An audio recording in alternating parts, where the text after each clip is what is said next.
ஏகம்பத்துரையந்தாய் போற்றி. காவாய் கனகத்திரளே போற்றி.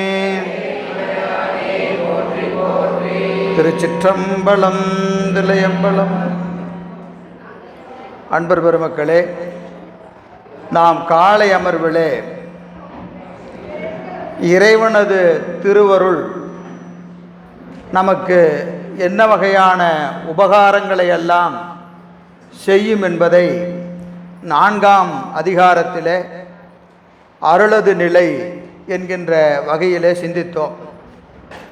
அந்த திருவருள் நமக்கு நேரடியாக எவ்வாறு வரும், அதை உணர்வது எவ்வாறு என்பதை 5வது அதிகாரமாக அருள் உரு நிலை, அருளே உரு தாங்கி வருகிற நிலை, இது குருநாதனை நேரடியாக குறிக்கின்ற ஒரு அருமையான அதிகாரம்.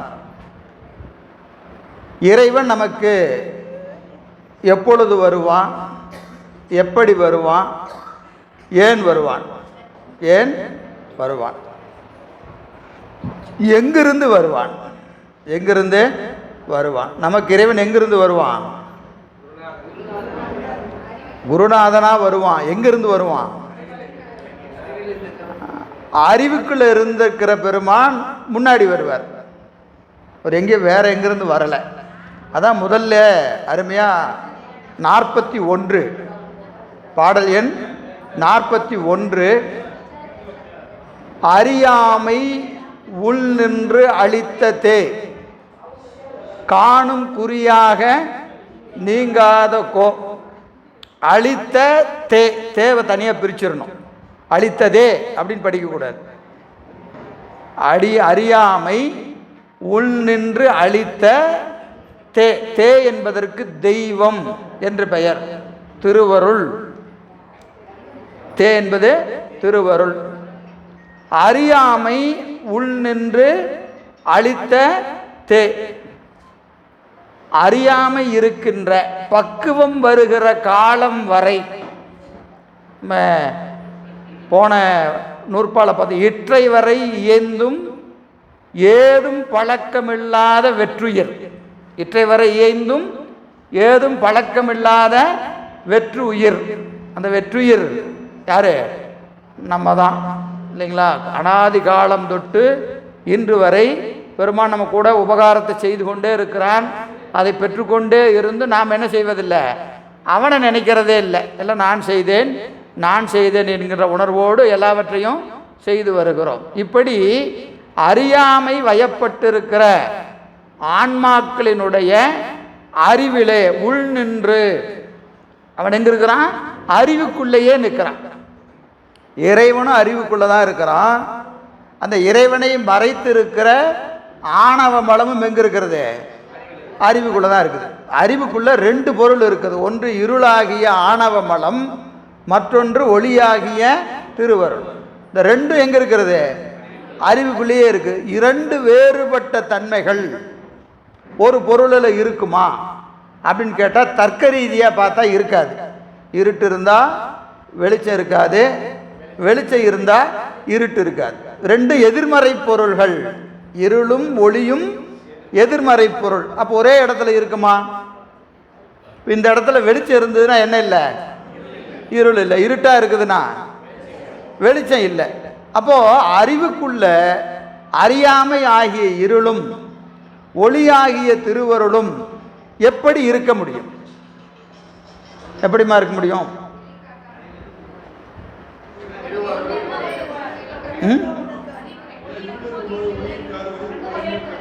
இருள் இருக்கும் போத அப்படி சொல்லக்கூடாது. இருள் இருக்கும் போத ஒளி இருக்காது, ஒளி இருக்கும் போத இருள் இருக்காது அப்படின்னு சொல்றது இங்க உலகத்துல லாஜிக்கு சரிதான். ஆனா உண்மையில அறிவில் அப்படி இல்லை. அறிவில் அப்படி இல்லை. ஏன்னு கேட்டீங்கன்னா 2 இருக்கு. நீங்க அறியாமை இருக்கும்போது பெருமான் இருக்காரா இல்லையா? அவர் என்ன செஞ்சிட்டு இருக்கிறாரு? அறியாமையை நீக்கிறதுக்கு வேலை செஞ்சுட்டு இருக்கிறாரா இல்லையா? அறியாமை நமக்கு நீங்குது, ஒட்டுக்காவா நீங்குது? கொஞ்சம் கொஞ்சமாக நீங்குது. அவர் இல்லைன்னா எப்படி நீங்கும்? அப்போ அந்த நீக்குகிற ப்ராசஸ் யார் பண்ணுறா? பெருமான் தான் பண்ணுறாரு. அப்போ அறியாமை இருந்தால் பெருமான் இருக்க மாட்டான், பெருமான் இருந்தால் அறியாமை இருக்காதுன்னு சொன்னால், அப்போ அறியாமை இருக்கிற போது பெருமான் அங்கே இல்லைன்னு ஆயிடுச்சு இல்லை?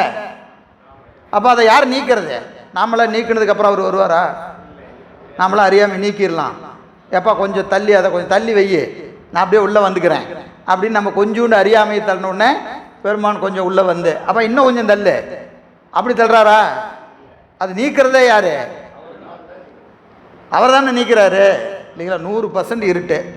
இப்போ இந்த இருட்டு என்ன செய்யணும்?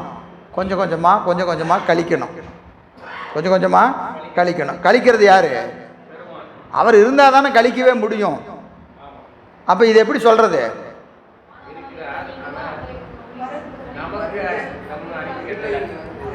இது வேற ஒரு ஓமை இருக்கிறது. கருத்தெல்லாம் சரிதான், ஆனால் ஓமை வேற. எப்பவுமே சித்தாந்தத்தில் ஒரு ஓமையை மறுத்தா கருத்தை மறுத்ததாயிடும். அப்போ ஓமை மட்டும் எந்த இடத்துக்கு எந்த ஓமையை பயன்படுத்தணும்னு தெரியணும். புரியுதுங்களா? நல்ல வெளிச்சமாக இருக்கு, நல்ல வெளிச்சமாக இருக்கு, எனக்கு மட்டும் கண்ணு தெரியல, எனக்கு இருட்டா இருக்கு. கண்ணை படலம் மறைத்து இருக்கிறது. இப்போ வெளிச்சம் இருக்கா இல்லையா? இருக்கு. எனக்கு இருட்டா இருக்கா இல்லையா? இருக்கு. ஏன்? ரெண்டு உண்மைதான். எனக்கு இருட்டா இருக்கிறது உண்மைதான், வெளிச்சம் இருக்கிறதும் உண்மைதான். ஆனால் இந்த வெளிச்சம் தெரியாமல் என் கண்ணை மட்டும் ஒன்று மறைச்சிக்கிட்டு இருக்கு. இந்த கண்ணில் இருக்கிற படலம் கொஞ்சோண்டு நீங்கிச்சுன்னா வெளிச்சம் கொஞ்சோண்டு தெரியும், இன்னும் கொஞ்சம் நீங்கிச்சுன்னா இன்னும் கொஞ்சம், முழுசாக நீங்கிட்டால் முழுசாக வெளிச்சம் தெரியும் இல்லையா? அப்போ படலம் கண்ணை மறைப்பது போல ஆணவ மலம் எதை செய்யுது? ஆன்மாவின் அறிவைத்தான் மறைத்திருக்கிறது. சிவம் அங்கே விளங்கித்தான் இருக்கிறது. சிவம் விளங்காமல அல்ல, சிவம் விளங்கி நிற்கிறது. அது விளங்கி நிற்கிறது என்பது நமக்கு தெரியலை.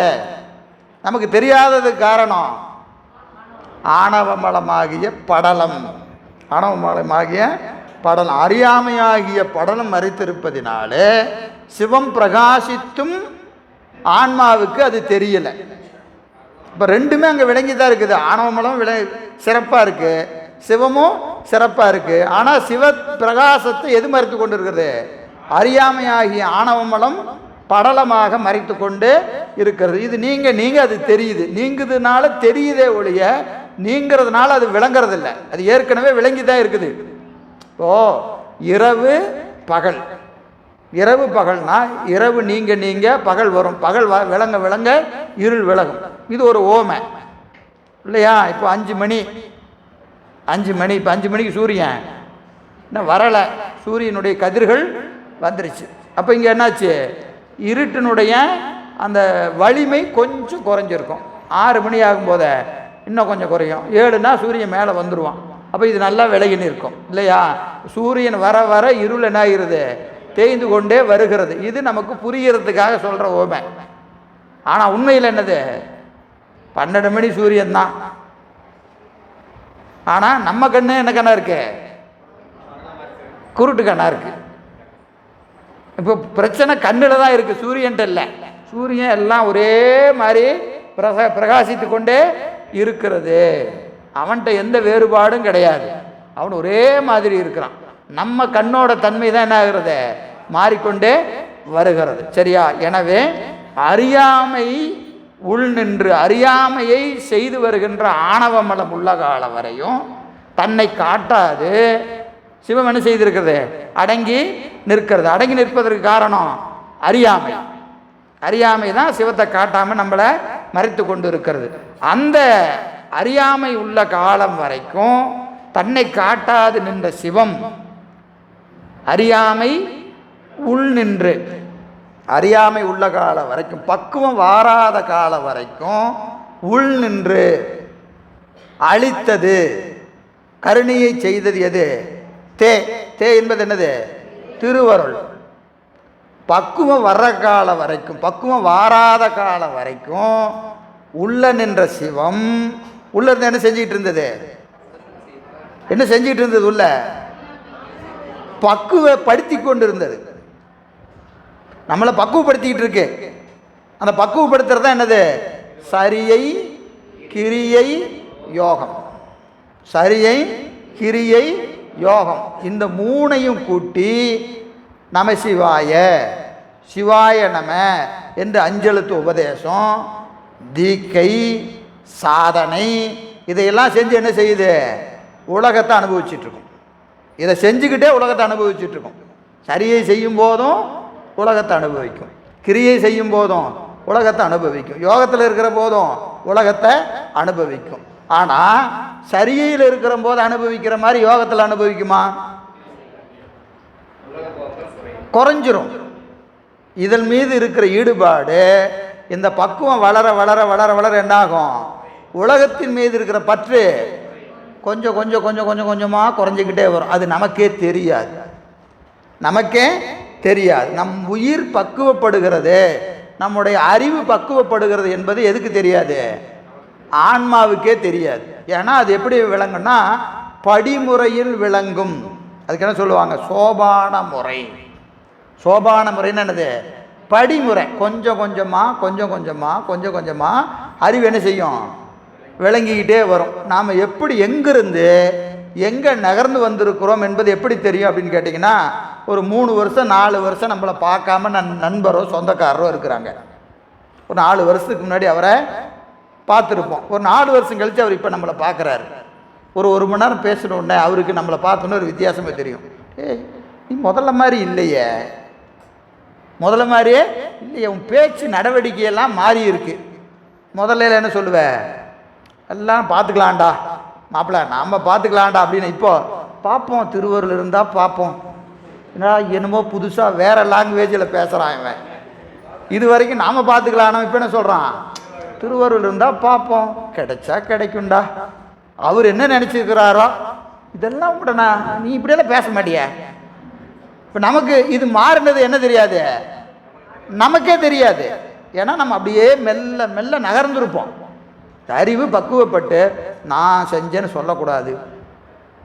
அதனால் திருவருள் செஞ்சது அப்படின்னு சொல்லிக்குவோம். ஆனால் அறிவுக்குள்ளே நான் செஞ்சேங்கிற உணர்வு இருக்கும். ஆனால் குறைஞ்சபட்சம் இப்போ என்னாச்சு? பேச்சிலையாவது வந்துருச்சா இல்லையா? நான் செஞ்சேன்னு சொல்லாமல் திருவருளால் நடந்தது, திருவருளால் செய்தேன், திருவருளால். இது கொஞ்சம் பரிணாமம். இன்னும் இதிலிருந்து நிறையா போகணும். இருந்தாலும் நம்ம என்ன செய்கிறோம்?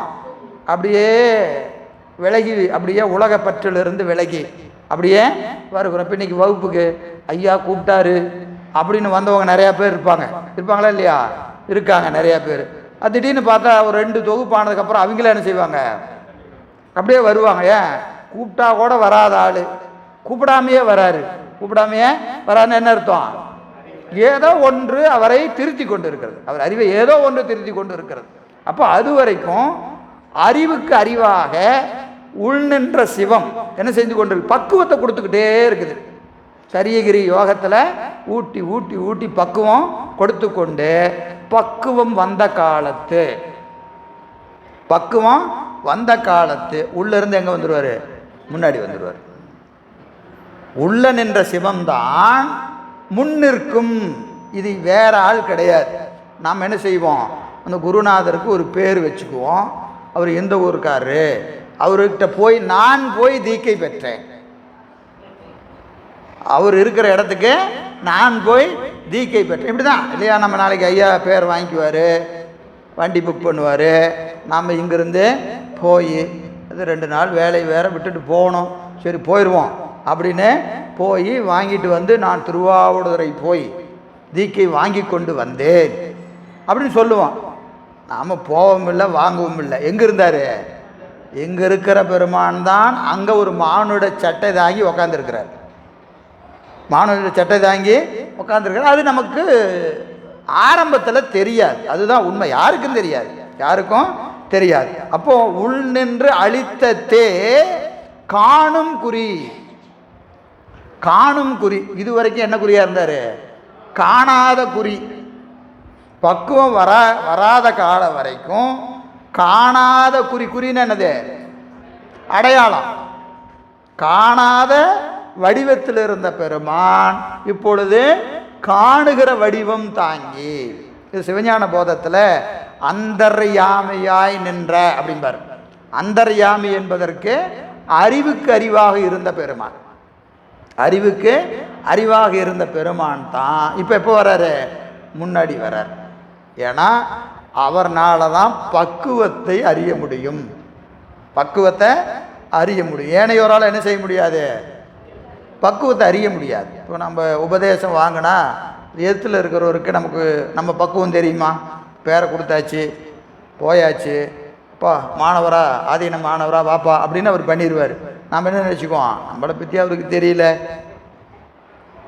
ஏதோ போனோம் கொடுத்தாங்க வாங்கிட்டோம், அவரை பற்றி நமக்கு தெரியல, நம்ம பற்றி அவருக்கு தெரியல. போனோம் கொடுத்தாங்க வாங்கிட்டோம், ஏதோ எல்லாத்தையும் வாங்குற மாதிரி அதையும் ஒன்று வாங்கி வைப்போமே அப்படின்னு ஆதீன வகுப்பு வந்தால் புத்தகத்தை கொடுப்பாங்க. புத்தகத்தை வாங்கி வீட்டில் பத்திரமா வச்சுக்கிற மாதிரி தீக்கையும் வாங்கி வச்சுக்கலாம்ப்பா. அப்படியா? அப்படிலாம் இல்லை. அது திருவருள் சம்மதம். நமக்கு தெரியாது. இங்கே நடக்கக்கூடிய காரண காரியங்கள் நம் அறிவுக்கு எட்டுவதில்லை. காரணம் அது பெருமான் முடிவு செய்வது. எந்த உயிருக்கு எப்போ கொடுக்கணும், எந்த குருநாதன் வடிவில் வந்து கொடுக்கணும். குருநாதன் வடிவமும் வேறு பல பல வடிவங்கள் இருக்கிறது. எந்த வடிவத்தில் வேணாலும் பெருமான் வருவார். இந்த வடிவம் தான் இப்படி தான் வருவான் என்று என்ன செய்ய முடியாது? வரையறை. இன்னதன்மையன் என்று அறிய ஒன்னா எம்மான் என்று குறிப்பது போல அந்த பெருமான் இன்ன வடிவத்தில் தான் வரணும், இப்படி தான் வரணும்னு நம்ம என்ன சொல்ல முடியாது? இறைவனை எந்த இடத்திலும் நம்மால் வரையறை செய்ய முடியாது. ஒரு சட்டத்துக்குள்ளே பெருமான் என்ன செய்ய முடியாது? அடக்க முடியாது. இப்படி தான் வருவாருங்க. வந்து 3 வருஷம் படித்தா பக்குவம் வந்துடும், 5 வருஷம் பூசை பண்ணால் பெருமான் வந்துடுவார், இல்லை 10 வருஷம் பண்ணால் வந்துடுவார், இல்லை இப்படி இருந்தால் வருவார், இப்படியெல்லாம் இருந்தால் வரமாட்டார். நம்ம எதாவது சொல்ல முடியுமா? வரையறைய கண்ணப்ப நாயனாருக்கு 6 நாள், திருவடிக்கு போகிறதுக்கு தான் 6 நாள், பக்குவம் வர்றதுக்கு ஒரு கணம். குடிமித்தேவரை பார்த்தாரு, வேசோலி முடிஞ்சு போச்சு. பார்த்த கணம் அகப்பட்டார் அச்சோ, அடியேனுக்கு இங்கே அகப்பட்டார் அச்சோ, அவ்வளோதான் முடிஞ்சு போச்சு. சீவன்முத்தர் ஆகிட்டார். பெருமா குடிமித்தேவரை கண்ட கணம் கண்ணப்பர் சீவன்முத்தர் ஆனார். பட்டினத்தடிகள் ஒரே கணம்தான். காதற்ற ஊசியும் வாராது காணும் கடைவெளிக்க முடிஞ்சது கதை. சொல்லி பூரா 1000 கோடி பொண்ணையும் தூக்கி தெருவில் வீசியான்றார்.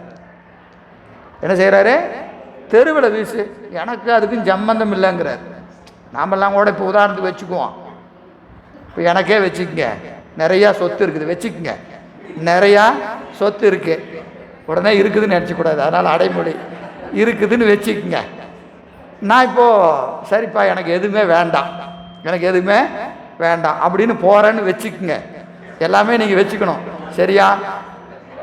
எல்லாம் நிறையா சொத்து இருக்குது, நான் என்ன செய்கிறேன்? எல்லாம் வேண்டாம், கிளம்பிடலாம்ப்பா, போதும்ப்பா, ஒன்றும் வேண்டாம் அப்படின்னு கிளம்புனா என்ன செய்வேன்? இந்த வீடு பையனுக்கு, இந்த வீடு பொண்ணுக்கு, இந்த காலம் வரைக்கும் என் மனைவி அனுபவிக்கணும், அப்புறம் என்னென்னலாம் இந்த கோயிலுக்கு ஏதோ ஒன்று ஒரு பாதி கோயிலுக்கு சும்மா எழுதுறது தானே, பாதி கோயிலுக்கு, பாதி மகனுக்கு, பாதி மகளுக்கு, இது மனைவிக்கு, இப்படி எல்லாம் எழுதி இந்தப்பா பத்திரமா வச்சுக்கங்க. இனிமேல் எனக்கு இந்த சொத்துக்கு எனக்கு எந்த சம்பந்தமும் இல்லை, என்னை ஆளை விடுங்க, இப்படி தான் கிளம்புவோம். அப்படி தானே கிளம்புவோம். கிளம்புனா அப்படி தான் கிளம்புவோம். 1000 கோடி பொன் பட்டினத்தடிகளுக்கு துண்டு சீட்டை பார்த்தாரு. காதற்ற ஊசியும் வாராது காணும் கடைவெளிக்கேனார். வேலை முடிஞ்சது. என்ன செஞ்சார்? உள்ளே போனார், பூரா ஆபரணத்தை பூரா கழட்டி வச்சார், ஒரே ஒரு துண்டை எடுத்து இடுப்பில் கட்டினார், கடன்னு கீழே இறங்கி போக ஆரம்பிச்சிட்டார். பின்னாடியே ஒடியார் கணக்கு பிள்ளை. பின்னாடியே, சாமி நீங்கள் பாட்டுக்கு போகிறீங்களா, இதெல்லாம் என்ன பண்ணுறது? இத்தனை சொத்தையும் என்ன பண்ணுறது? ஆற்றுல போடு, குளத்துல போடு, எங்கேயோ போடியா, எனக்கு அதுக்கு என்ன சம்பந்தம்னு கேட்டார். இந்த சொத்துக்கு எனக்கும் என்ன சம்பந்தம்? எங்கேயோ என்னமோ பண்ணு, எனக்கு அதுக்கும் சம்பந்தமே இல்லை. இதுக்கு பேர் தான் துறவுன்னு பேர். துறத்தல்னா என்னது? அது நான் சம்பாதிச்சது இவருக்கு குடுன்னு சொல்லிட்டு அங்கே இவருக்கு குடுன்னு சொன்னாவே துறவு இல்லை. யோசிச்சு பாருங்க. அதுதான் என்னது? பற்றற்ற நிலை, பற்றற்ற நிலை. அதனால தான் இங்கே என்ன சொல்கிறாருங்க, அந்த பெருமான் அறிவுக்கு அறிவாக இருக்கிற பெருமான் பக்குவம் வந்த காலத்து, இந்த உயிருக்கு பக்குவம் வந்துருச்சு அப்படின்னா எங்கே வந்துடுவார்? அப்படியே முன்னாடி வந்துடுவார், முன்னாடி வருவார். யாராருக்கு எப்படி வருவார்? பின்னாடி பாடல் விரிவாக வருது. நான் கோர்வையாக இந்த செய்தியை ஒரு திரட்டி சொல்லிவிட்டு பாட்டுக்குள்ளே போனால் கொஞ்சம் வேகமாக போகலான்னு நினைக்கிறேன். ஏற்கனவே நம்ம சிந்தித்தது தான். ஆன்மாக்கள் 3 வகைப்படும். என்னது? விஞ்ஞான கலர், பிரளயா கலர், சகலர். சரிங்களா? 3 வகை ஆன்மாக்கள், 3 வகைப்படும். இதில் ஒரு மல ஆன்மா யாரு? விஞ்ஞான கலர். இருமல ஆன்மா பிரளயா கலர். மும்மல ஆன்மா சகலர். ஒருமல ஆன்மாக்களுக்கு, ஒருமல ஆன்மாக்களுக்கு பெருமான் அறிவுக்கு அறிவாய் நின்று உணர்த்துவான், தீக்கை செய்வான். எங்கிருந்து? அறிவுக்கு அறிவாக இருந்து காட்சி அளவிலே தீக்கை செய்வான். அவங்களுக்கு தீக்கை எது? அறிவில் பெருமான் தோன்றிவிட்டாலே அவர்களுக்கு தீக்கை. அறிவில் பெருமான் தோன்றிவிட்டாலே தீக்கை. யாருக்கு? விஞ்ஞான கலருக்கு. கேள்வி கேட்டுக்கிட்டே இருந்தால் தான் மதியான நேரம் கரெக்டாக இருக்கும். ஒருமல ஆன்மா, சரியா? இருமல ஆன்மா பிரளயாகலம், அவர்களுக்கு முன்னின்று இவங்களுக்கு அறிவில் நிற்பான். பிரளயாகலருக்கு முன்னாடி நிற்பான். எப்படி நிற்பான்? மான்மழுவோடு. நம்ம படத்தில் பார்க்குற மாதிரி பெருமான் மான், மழு, சடை, பிறை இந்த வடிவத்தில் முன்னாடி நிற்பான். முன்னாடி வந்து என்ன செய்வான்? அவர்களுக்கு காட்சியும் தீக்கையும் காட்சி கொடுத்து தீக்கை செய்து அவர்களுக்கு ஞான உபதேசம் செய்வான். இப்போ ஒருமல ஆன்மாவுக்கு ஒரு உபகாரம். என்ன உபகாரம்? காட்சி. காட்சி என்பது அறிவிலே காட்சி. அவன் தோன்றினாலே போதும். காட்சி தான் தீக்கைய, காட்சி தான் தீக்கை. அவங்களுக்கு இல்லை, அதான் நமக்கு அதை வர வரிசையா. சரியா? அவர்களுக்கு காட்சி ஒன்றே போதும். யாருக்கு? ஒருமல ஆன்மாவுக்கு. நமக்கு இல்லை, ஒருமல ஆன்மாவுக்கு. இருமல ஆன்மாவுக்கு காட்சியும் தீக்கையும். காட்சியும் தீக்கை. தீக்கை என்பது உபதேசம், 5 எழுத்து உபதேசம். மும்மல ஆன்மாக்களுக்கு காட்சி. காட்சி என்னது? மானுட சட்டையில தான் காட்சி. அவங்களுக்கு மான்மழுவோடு காட்சி, நமக்கு மானுட சட்டையில தான் காட்சி. காட்சி, உபதேசம், தீக்கை, 3 உபகாரம். ஒருமல ஆன்மாவுக்கு ஒரு உபகாரம், இருமல ஆன்மாவுக்கு 2 உபகாரம், மும்மல ஆன்மாவுக்கு 3 உபகாரம். காட்சி, உபதேசம், தீக்கை. இதோட ஒரு அடிஷனல், இதோட இன்னொரு கூடுதல் என்னது? ஞான நூல் உபதேசம். ஞான நூல். அப்போ முதல்ல சொன்ன உபதேசம் என்ன உபதேசம்? 5 எழுத்து உபதேசம். காட்சி, தீக்கை, உபதேசம்னு சொன்னா இல்லையா? அந்த உபதேசம் என்னது? 5 எழுத்து உபதேசம். பஞ்சாக்கரம். பஞ்சாக்கரத்தை உபதேசம் பண்ணுவார். எப்போ? தீக்கை செய்கிற போது. தீக்கை செய்கிற போது தீக்கை என்பதில் உபதேசமும் ஒன்று. ஆனால் தீக்கை பல வகைப்படும், பல வகையான தீக்கை இருக்கிறது. சரிங்களா?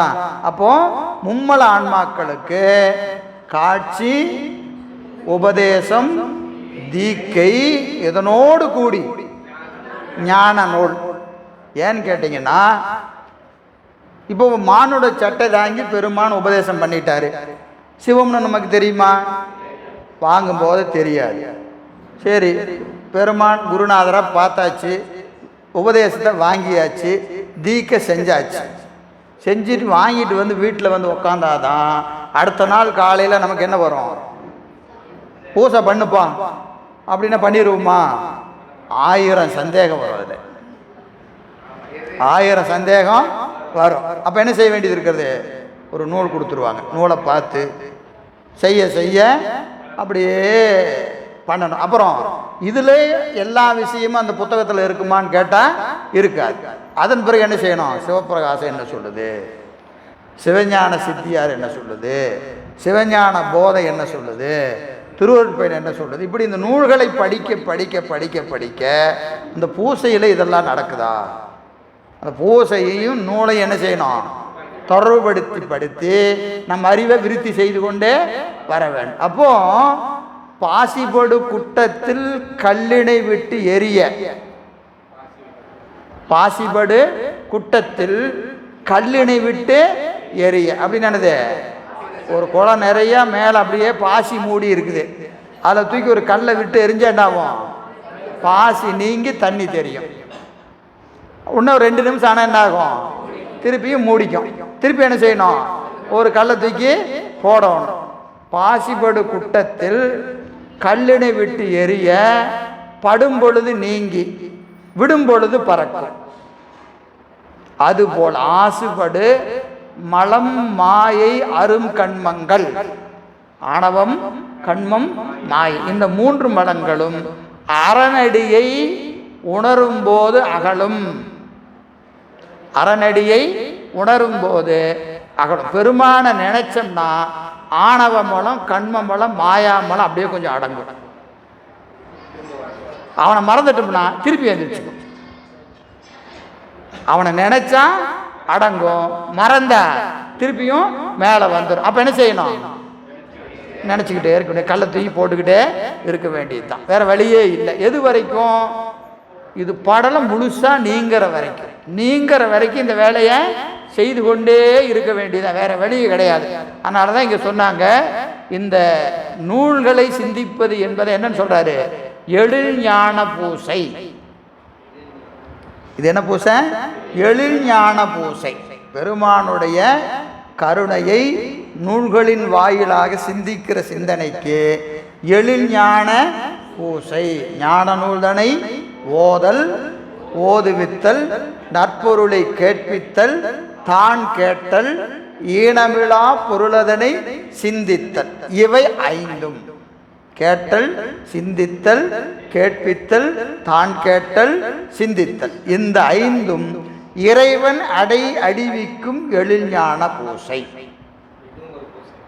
இதுதான் பூசை, இதுதான் பூசை. காரணம், இங்க விளங்கினாதான் அங்க பெருமான நம்ம காண முடியும். அங்க நுட்பங்கள் பல இருக்கிறது.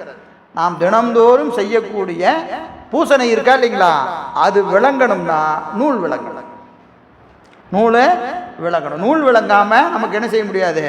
அந்த பூசை சிறப்பு நமக்கு தெரியாது. நம்ம அறிவு ரொம்ப கீழே இருக்கு, அவ்வளவு கீழே இருக்கு. அதை கொஞ்சம் கொஞ்சம், அதனால நமக்கு சகல வர்க்கத்து ஆன்மாக்களுக்கு மானுட சட்டை தாங்கி காட்சி, தீக்கை, உபதேசம், ஞான நூல் என்று 4 உபகாரங்களை பெருமான் செய்கின்றான். பெருமான் செய்கின்றான். இந்த 4 வகையில் செய்கிற உபகாரத்தில் இந்த ஆன்மாக்களை பிரிச்சிங்கன்னா சத்து நிபாதம் என்று பெயர். ஆன்மாவின் அறிவில் இருக்கிற பக்குவத்துக்கு என்ன பேர்? இருவினை ஒப்பு, மலபரிபாகம், சத்து நிபாதம். இதெல்லாம் முதல் வகுப்புல இருந்து உங்களுக்கு அடிக்கடி சொல்லியிருப்போம். இருவினை ஒப்பு, இருவினை ஒப்பு அப்படின்னு என்ன? இன்ப துன்பங்களை ஒன்றாக பாவித்தல். இன்பம் வந்தாலும் ரொம்ப சிரிக்கக்கூடாது, துன்பம் வந்தாலும் அழக்கூடாது. திருவருள். ஊட்டும் வினை இருந்தால் உன்னானை உன் பதத்தை ஊட்டி பிடித்து புசிப்பிக்கும். ஆசையராய் பாசம் விடாய் ஆன சிவபூசை பண்ணாய், நேசமுடன் 5 எழுத்தை நீ நினையாய், சீச்சி சினமே தவிராய், திருமுறைகள் ஓதாய், மனமே உனக்கு என்னவாய். ஆசை அறாய், ஆசை அறாய், ஆசை எப்படி அற? பாசம் விடாய். ஆசை அறணும்னா பாசத்தை விடு. பாசத்தை விடுறதுக்கு என்ன செய்யணும்? ஆன சிவபூசை பண்ணாய். சிவபூசை பண்ணால் பாசத்தை விட்டுடலாம். எப்படிங்க சிவபூசை விடுற பண்ணுறது? 5 எழுத்தை நீ நினையா. சமயதிக்கு வாங்கும் போதில்ல, சமயதிக்கு வாங்கினா சிவபூசை பண்ணலாம். சிவபூசை பண்ணினா பாசம் கெடும், பாசம் கேட்டால் ஆசைப்பட மாட்டேன். எப்படிங்க நான் சமயதிக்கு வாங்கிறது? முதல்ல திருமுறை எடுத்து படி. திருமுறையே தாய், திருமுறையே ஓதாய், திருமுறையே தாய். எதுக்கு? ஆசை விடுவதற்கு. பாசம் வேணும், பாசத்தை விடணும். பாசத்தை விடணும்னா பூசை பண்ணணும், பூசை பண்ணணும்னா 5 எழுத்து ஓதணும், 5 எழுத்து ஓதனா திருமுறை ஓதணும். அப்போ இங்கிருந்தா இங்கே ஆரம்பித்தாதான் அங்கே போய் முடியும். அப்போ இதற்கெல்லாம் தாய் யார்? திருமுறை தான். திருமுறையில் நுழைஞ்சோம்னா அங்கே போய் நிற்கலாம், அங்கேயே நின்றுக்கூடாது. திருமுறையில் நுழைஞ்சானா திருமுறையில் போய் அங்கேயே நின்றக்கூடாது. என்ன செய்யணும்? அடுத்தடுத்து அடுத்தடுத்து அடுத்தடுத்து மேலே ஏறி வரணும். அதுதான் என்ட்ரன்ஸு. எது? திருமுறை தான். சரியா?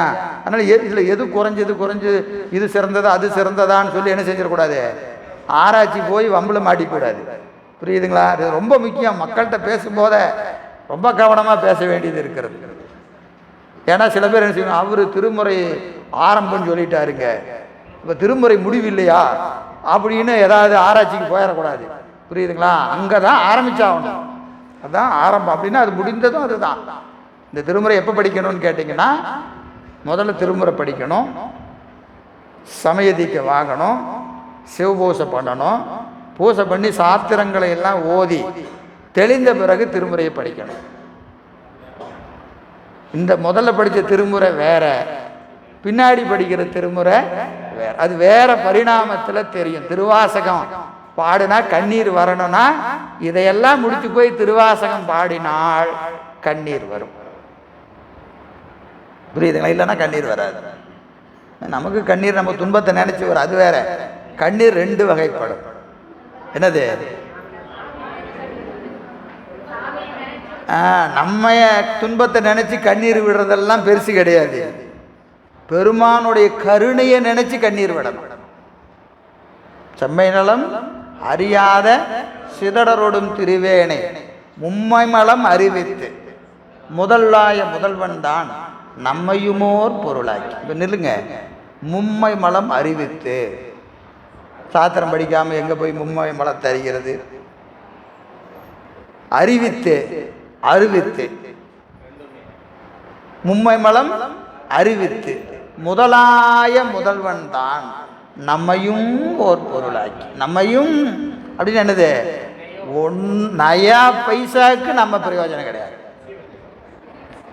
எதற்குமே நம்ம தகுதி கிடையாது. அதுதான் நமக்கு என்று ஏதாவது ஒரு சிறப்பு இருக்குமாயின் அது சிவம் நமக்கு இட்ட பிச்சை. நமக்குன்னு ஒரு சிறப்பும் கிடையாது. அப்போ இதெல்லாம் உணரணும்னா எங்கே வரணும்? சாத்திரத்தில் வந்தாதான் நம்ம யார், நம்ம லட்சணம் என்ன எல்லாமே தெரியும். இங்கே பார்த்துட்டு திருப்பி எங்கே போகணும்? திருமுறைக்கு போனால் அந்த திருமுறை நம்மை கசிவிக்கு அப்படியே போட்டு அறிவை பிசையும். இல்லைன்னா என்ன ஆகும்? பாடலாம், நல்லா அழகாக பாடலாம், உருக்கமாக பாடலாம், கேட்குறவங்க அழுவாங்க, பாடுற ஆள் அழ மாட்டார், கேட்குற ஆள் அழுவார் அப்படியே. எனவே அந்த வகையில் உள் நின்று அளித்ததே காணும் குறியாக. அப்போ சகல வர்க்கத்துக்கு காட்சி, உபதேசம், தீக்கை, ஞானம். இந்த சத்தினிபாதம் என்று வருகிற போது இருவினை ஒப்பு, மலபரிபாகம், சத்தினிபாதம். இந்த இருவினை ஒப்பு என்பது இன்ப துன்பங்களை ஒன்று போல் பார்த்தல். மலபரிபாகம்,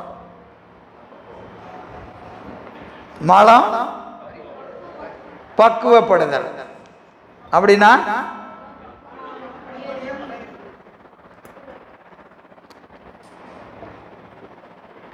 மலம் நீங்குவதற்கான துணை காரணங்களோடு கூடுதல்.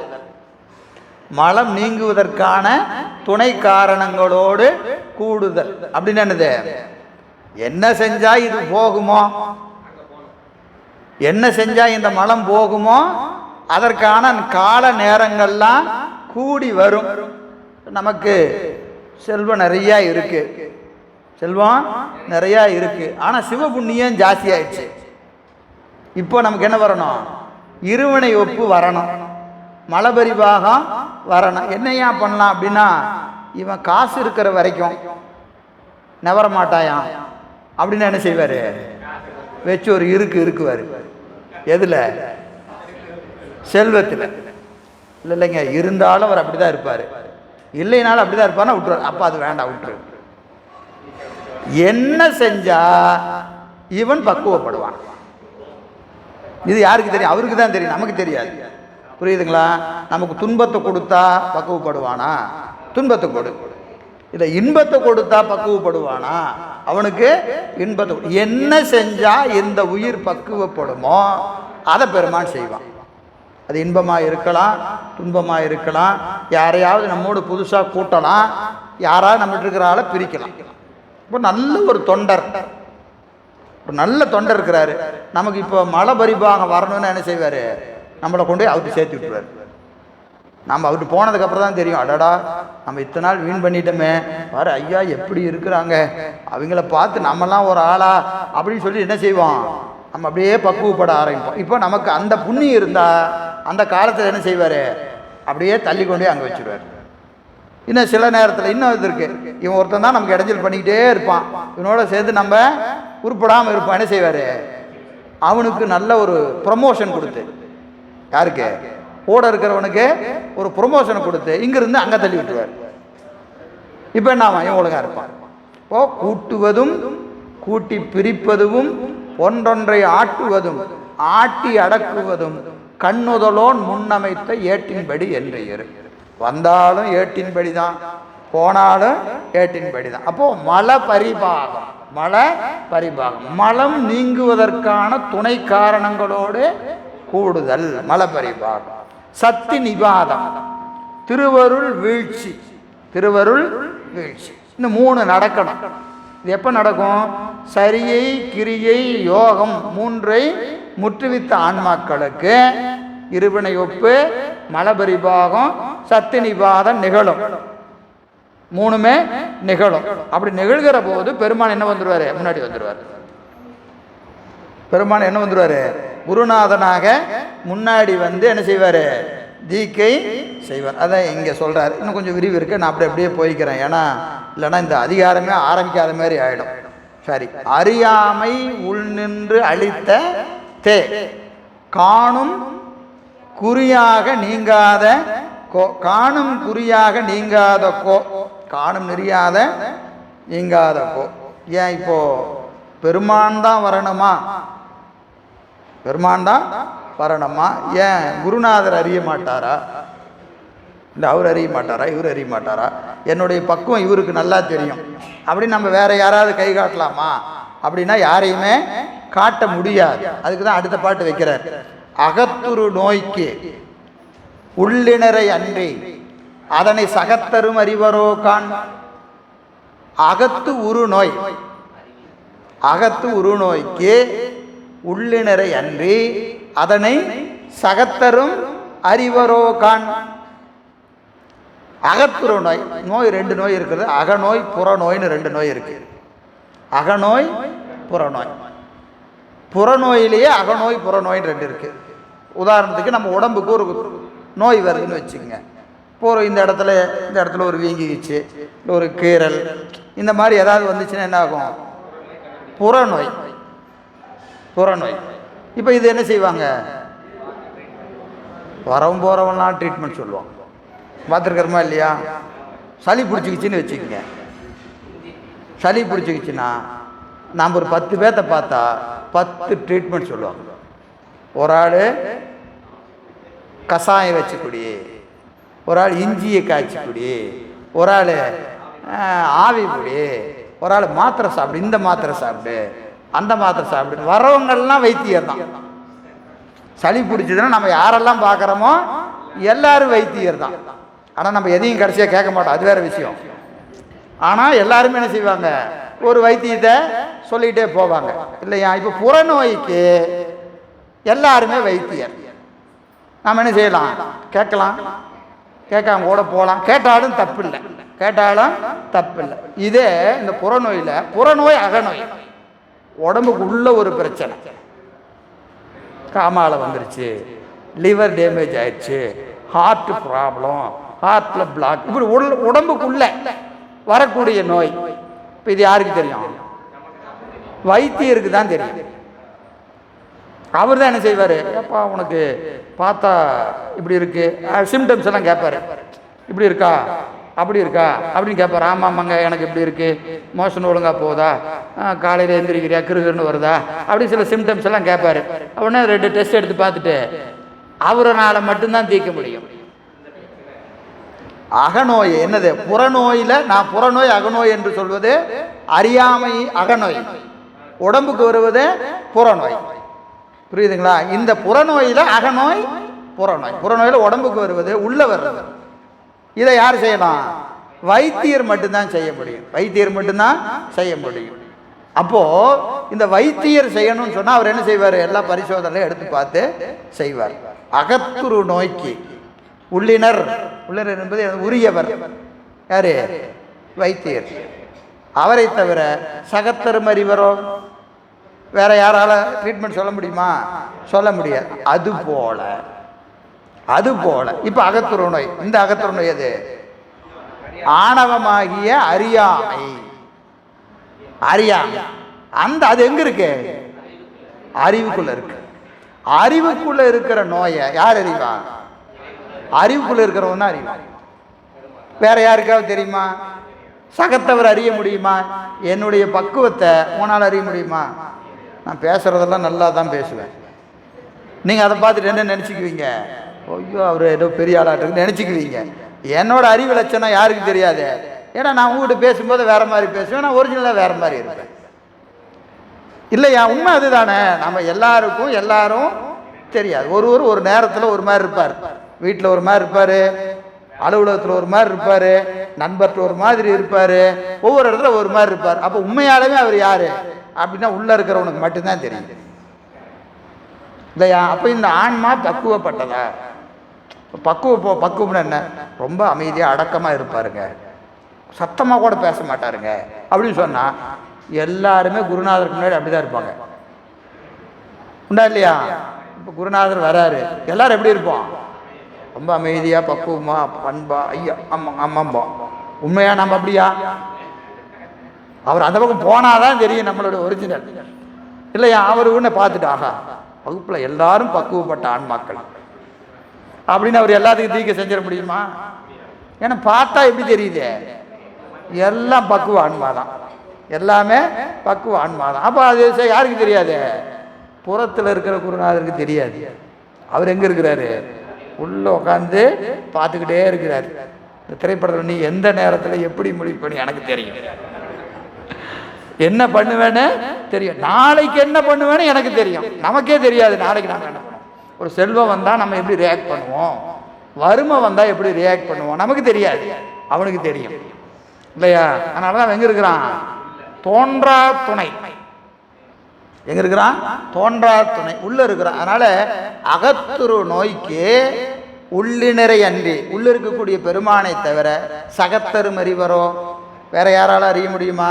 அறிய முடியாது. அதனால பக்குவம் வந்த காலத்து அவன் உள்ள இருந்து பார்த்துக்கிட்டே இருப்பான். பக்குவம் வந்துருச்சா, பக்குவம் வந்துருச்சா, பக்குவம் வந்துருச்சான்னு நம்ம பக்குவத்தை நாம கவலைப்பட போறதில்லை. இல்லையா? நமக்கு அதை பற்றி தெரியாது, அளக்க முடியாது. ஆனால் அவன் எங்க இருந்துருக்கிறான்? அறிவே அளந்து கொண்டே இருக்கிறான், அறிவுக்குள்ள இருந்தே அளந்துக்கிட்டே இருக்கிறான். பக்குவம் வந்துருச்சுன்னா படார்னு முன்னாடி வந்துடுவான். அது வரைக்கும் அவன் என்ன செஞ்சுட்டு இருக்கிறான்? வெளியே வர்றது நம்ம விட அவனுக்கு தாங்க ரொம்ப ஆர்வம் ஜாஸ்தி. நமக்கு வெளியே வந்து தீக்கை செய்ய வேண்டும் என்பதில் நம்மை விட நம் மீது காதல் கொண்டு இருப்பது யாரு? பெருமான் தான். பெருமான் தான் நம்ம மேலே அவ்வளவு காதல் அவனுக்கு. எப்படா வெளியே வருவோம் அப்படின்னு அவன் காத்துக்கொண்டே இருக்கிறான். அந்த காலம் வருகிற வரைக்கும் என்ன செய்யணும்? நம்ம அப்படியே வினையை ஈட்டிக்கொண்டே இருக்க வேண்டியது தான். எனவே அப்படி அவன் வருவதை யார் அறியலாம்? அவன் வருவான் என்பதை யாரு அறியலான்னு அடுத்த பாட்டு அருளா வகையால் அருள் புரிய வந்த பொருள் ஆரறிவார் புவி. அருளா வகையால் அருள் புரிய, சிவம் நேரே வராம குருவடிவாய் வந்து அருளுகின்ற தன்மை. அருளா வகை நேரா, அருளா வகை நேரா வரமாட்டான். அருள் புரிய வந்தது எப்படி? குருநாதனாக. அருளா வகை நேராக வராதது, அருள் புரிய வந்தது குரு வடிவம்.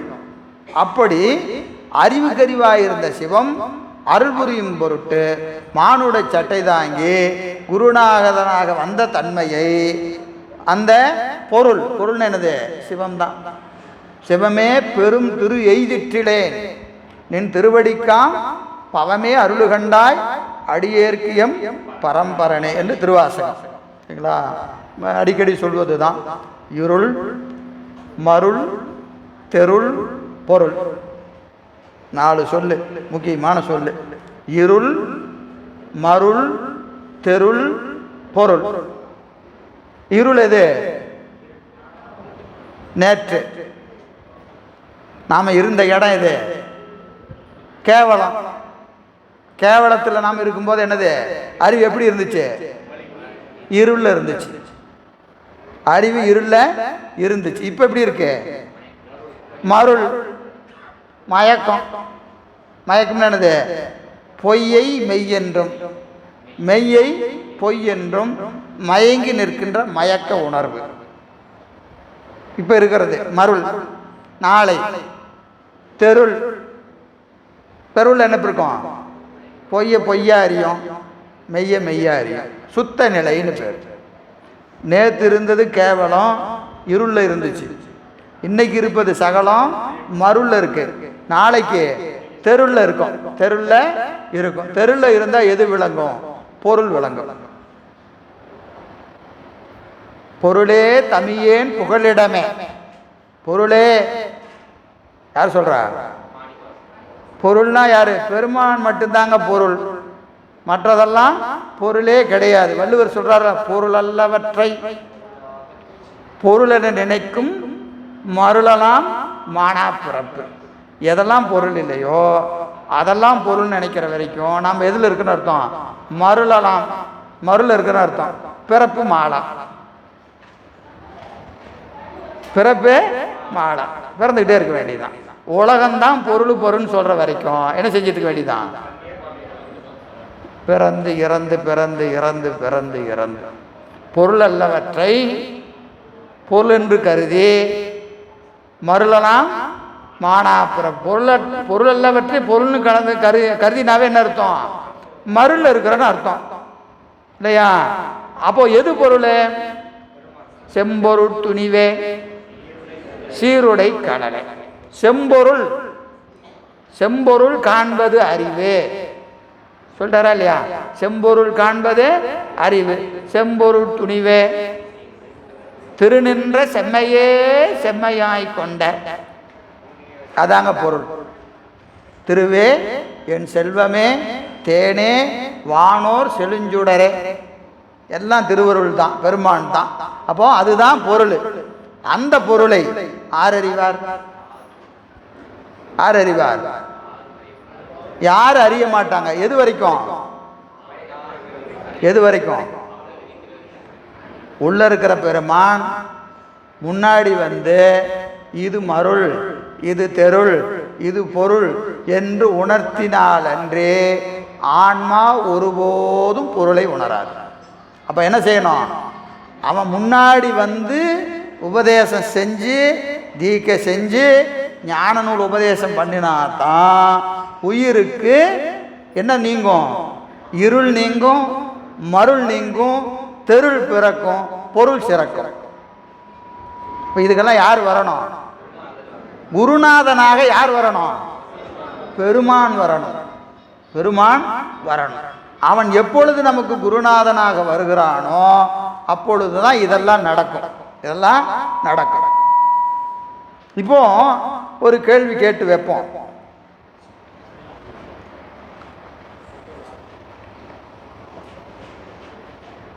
பெருமான் நமக்கு நூல்களை உபதேசம் செய்கிற போது அது பெருமான் செய்வது என்று எப்படி அறியறது?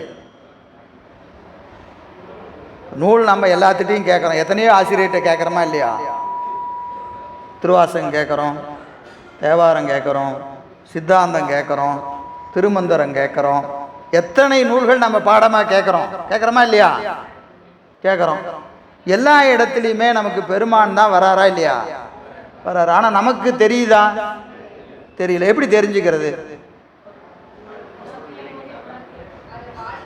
எந்த ஒரு செய்தி உங்கள் அறிவிலே மாற்றத்தை செய்கிறதோ அது உங்களுக்கு பெருமான் உபதேசம் பண்ணதுன்னு அர்த்தம்.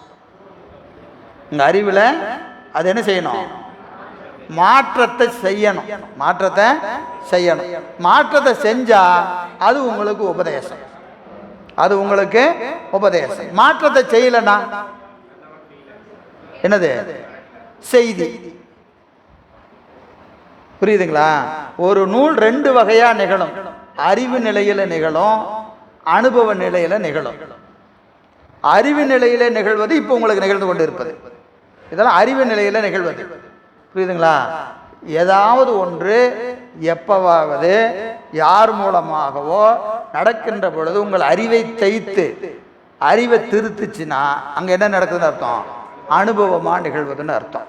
அந்த அனுபவத்திற்கு காரணம் திருவருள். திருவருள் தான் அதை செய்யும்.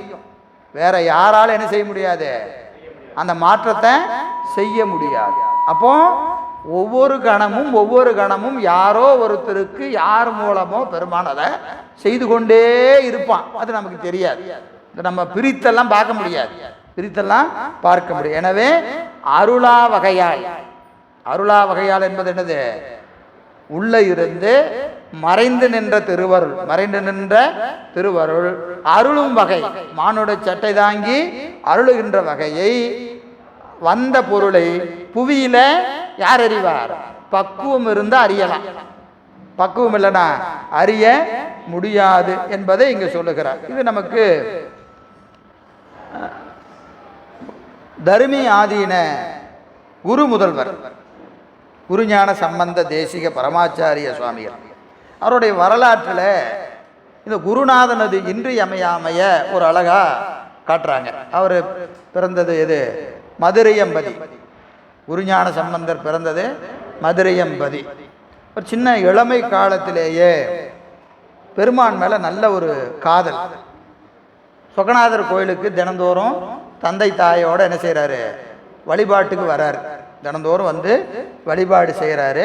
அப்படி செய்கிற போது அந்த பக்குவ முதிர்ச்சி காரணமாக என்ன செய்கிறாரு? நான் இங்கேயே இருக்கிறேன், நான் வீட்டுக்கு வரல அப்படின்னு சொல்லி என்ன செய்கிறாரு? தந்தை தாயை விட்டுட்டு கோயிலில் தங்கணும்னு முடிவு எடுக்கிறார். அப்படி தங்குகிற போது அவர் என்ன செய்கிறார்? சொக்கநாத பெருமான்ட்ட விண்ணப்பம் செய்கிறார். பெருமானே, இங்கே பொற்றாமரை குளத்து பக்கத்தில் உட்காந்து எல்லாம் தினந்தோறும் என்ன செஞ்சுட்டு இருக்கிறாங்க? சிவ பூஜை பண்ணுறாங்க. நானும் உன்னை பூசிக்க வேண்டும் என்று கேட்ட உடனே பெருமான் என்ன செய்கிறாரு? பொற்றாமரை குளத்தில் ஈசான பாகத்தில் நாம் உமக்கு வெளிப்படுவோம் அப்படின்னு அவருக்கு அசரீரியா சொல்கிறார். உடனே இவர் பொற்றாமரை குளத்தில் போய் ஈசான பாகத்தில் பார்த்தா ஒரு சிவலிங்க திருமேனி அவருக்கு கிடைக்குது. கொடுத்தது யாரு? பெருமானே நேரடியாக கொடுக்குறார். சின்ன குழந்தை, அப்போ ரொம்ப வயசெல்லாம் இல்லை, சின்ன வயசு. அப்போவே அவருக்கு என்ன செய்கிறாரு? சிவனுங்க திருமேனியை கொடுத்தாச்சு. இப்போ என்ன செய்யல வேண்டியதான்? இப்போ நமக்கு கிடைத்தாச்சு, என்ன செய்யணும்?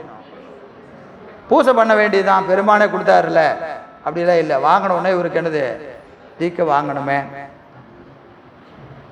எவ்வளோ முக்கியம் பாருங்க. ஞானிகளுக்கே தீக்கை எவ்வளவு முக்கியம் என்பதை நீங்கள் பார்க்கணும். திருமேனி பெருமான் கொடுத்தது. பெருமான் கொடுத்த திருமேனியை நேரடியாக பூசை செய்வதற்கு அவர் அஞ்சு திருப்பி விண்ணப்பம் செய்கிறார். என்னென்ன?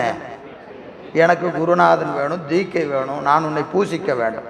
சொக்கநாதரே வந்து தீக்கை செய்யலாமா செய்யக்கூடாதா? செய்யலை. என்ன செய்கிறாரு? திருவாரூர் சென்று கமலை ஞான பிரகாசர் உனக்காக அங்கே இருக்கக்கூடிய தட்சிணாமூர்த்தி சன்னதியில் காத்திருப்பார், நீ அங்கே போய் தீக்கை வாங்கிக்க அப்படின்னு சொல்கிறார்.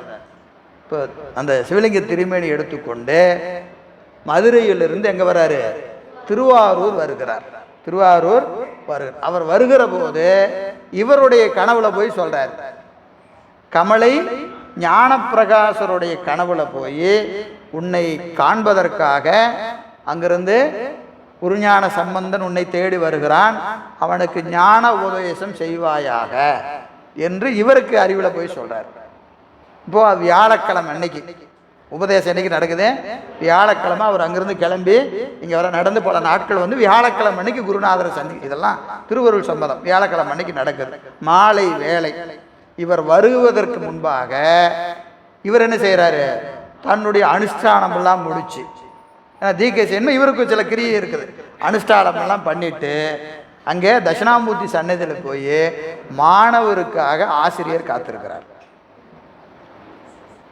இவர் வருகிறார், அவர் திருவடியில் விழுந்து வணங்குகிறார், அவருக்கு உபதேசம் செய்கிறார். அன்றிலிருந்து உடனே அவருக்கு பாடம் நடக்குது. யாருக்கு? குருஞான சம்பந்தருக்கு பாடம் நடக்கிறது. இங்க ஒரு குறிப்பு, அந்த கோயிலில் தினந்தோறும் பூஜை செய்கிற சிவாச்சாரியார் யார்? கமலை ஞான பிரகாசர். ஆனால் அவர் ஒரு குருநாதர், அவரிடம் தீக்கை பெற வேண்டும், அவர் பெரிய ஞான குரு, சர்க்குரு என்பது திருவாரூரில் யாருக்கும் தெரியாது. அவர் சிவாச்சாரியார் தீக்கை செய்யறவராக தான் இருந்திருப்பாரு. ஆனால் எத்தனை பேர் அவர்கிட்ட வாங்கினாங்க? ஒரு தருமை ஆதீனத்தை நிறுவக்கூடிய அந்த குருமரபின் முதல்வருக்கு தீக்கை செய்கிற ஆச்சாரியாரை திருவாரூர் யாரும் அறிந்தலர் அல்லர். அப்படின்னு என்ன அர்த்தம்?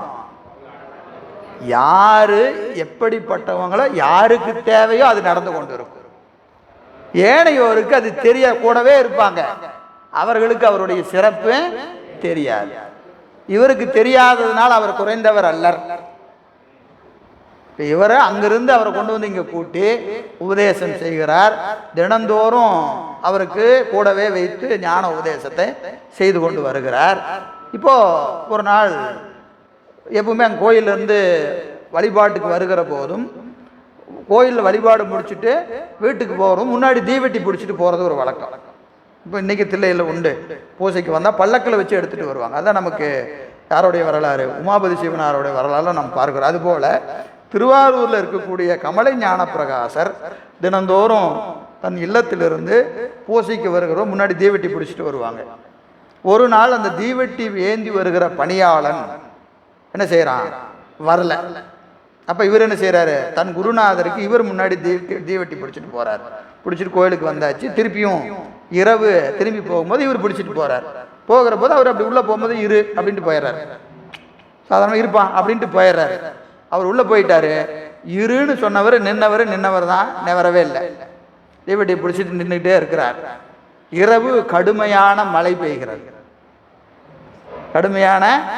பெய்கிறது. இவர் குருநாதர் இரு என்று சொன்ன ஒரே வார்த்தைக்காக அந்த இடத்த விட்டு நெவரவே இல்லை. தீவெட்டி பிடிச்சி நின்றுக்கிட்டே இருக்கிறார். இவர் நிற்கிற இடத்த தவிர மீதி எல்லா பக்கமும் மழை பெய்யுது. தீவெட்டி எரிந்து கொண்டே இருக்கிறது. காலையில் குருபத்தினி வெளியே வராங்க, அம்மா வெளியே வராங்க. வந்து பார்த்தா தீவெட்டியை பிடிச்சிட்டு நிற்கிறாரு. சுற்றி மழை பெஞ்சு எல்லாருக்கும் தீவெட்டி அணையவே இல்லை. இப்போ போய் கமல ஞான பிரகாசரை பார்த்து, இப்படி குருநாதன் இவன் நம்ம மாணவன் இங்கே நின்று கொண்டிருக்கான். அவர் வெளியே வந்து பார்க்குறார். உனக்கு பரிபக்குவம் வந்தது, இன்னும் உனக்கு உபதேசம் தேவையில்லை. பக்கத்தில் தருமையிலே மடம் அமைத்து பக்குவ ஆன்மாக்களுக்கு நீ உபதேசம் செய்வாயாக என்று ஆணை பிறப்பிக்கிறார். அப்புறம் அவர் வந்து, ஐயா குருநாதனை விட்டு எவ்வளவு பெரிய உயர்ந்த இடத்துக்கு போனாலும் குருநாதனை பிரிதல் என்பது சொல்லவே முடியாத துன்பம். எவ்வளவு உயரத்தில் இருந்தாலும் குருநாதனை பிரிஞ்சா அந்த உயிர் என்ன செய்யும்? தாளாத துன்பத்தில் ஆடும். அதற்கு பெரும் உதாரணம் யாரு? மணிவாசக பெருமான். திருவாசகம் தான். திருவாசகம் முழுக்க குருநாதனை பிரிந்த ஆற்றாமை, அதுதான் திருவாசகம். அப்படியே திருவாசகத்தை வச்சுட்டு இங்கே பார்த்தீங்கன்னா, கமலை ஞான பிரகாசர் திருவடியில் விழுந்து உங்களை பிரிஞ்சு நான் எப்படி இருப்பேன் அப்படின்னு கதறுகிற போது, ஒவ்வொரு வாரமும் வியாழக்கிழமை நம்மை வந்து காண்பாயாக என்று சொல்ல, அவர் அங்கிருந்து திருவாரூர் ரொம்ப பக்கம் தருமை ஆதீனம், அங்கே போய் மடம் அமைத்து அதன் பிறகு அந்த வழித்தோன்றெல்லாம் வருது. இன்னைக்கு வரைக்கும் தருமை ஆதீனத்திலிருந்து வியாழக்கிழமை தோறும் கமலை ஞான பிரகாசரை வந்து தரிசனம் பண்ணிட்டு போகணும். அந்த மரபு இன்னைக்கு வரைக்கும் இருக்குது. திருவாரூரில் அவருக்கு அந்த அவருடைய ஒடுக்கம் இருக்கிறது. கமலை ஞான பிரகாசருடைய ஒடுக்கம் தெற்கு சன்னதியில் இருக்குது. அந்த சன்னதிக்கு எங்கேருந்து வருவாங்க? தருமி ஆதீனத்தில் இருக்கிற சன்னிதானம் வரணும். ஒவ்வொரு வியாழக்கிழமையும் வரணும். ஒரு வேளை அவர் வெளியிருந்தால் தம்பிரான் சாமி வருவார்.